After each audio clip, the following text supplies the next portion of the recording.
കഴിയത്തില്ല. അതിനാർക്ക് മാത്രമേ കഴിയത്തുള്ളൂ? പാപമില്ലാത്തവന് മാത്രമേ കഴിയത്തുള്ളൂ.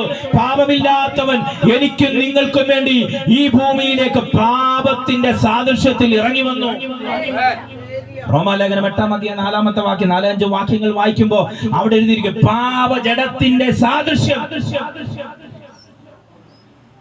പാപജഡത്തിന്റെ സാദൃശ്യം. അപ്പൊ പാപിയായിരിക്കുന്ന എനിക്ക് വേണ്ടി മനുഷ്യൻ എന്ത് ചെയ്തു? ദൈവം എന്ത് ചെയ്തു? മനുഷ്യനായി ഈ ഭൂമിയിലേക്ക് ഇറങ്ങി വന്നു. മനുഷ്യനായി ഇറങ്ങി വന്നത് എവിടെയാണ്? ലോകത്തിന്റെ കേന്ദ്ര സ്ഥലമെന്നറിയപ്പെടുന്ന യെരൂശലേമിൽ ആരായിട്ട്? മറിയയുടെ മകനായി യേശു ഈ ഭൂമിയിലേക്ക് അവതരിച്ചു. സ്തോത്രം. യേശു എന്തിനു വേണ്ടിയാ ഈ ഭൂമിയിലേക്ക് വന്നതെന്ന് എന്നോടോ നിങ്ങളോടോ ഒരു ചോദ്യം ചോദിച്ചാൽ എനിക്ക് നിങ്ങൾക്ക് ഒറ്റ ഉത്തരവേ പറയാൻ പറ്റത്തുള്ളൂ. എനിക്ക് വേണ്ടി മാത്രമാ.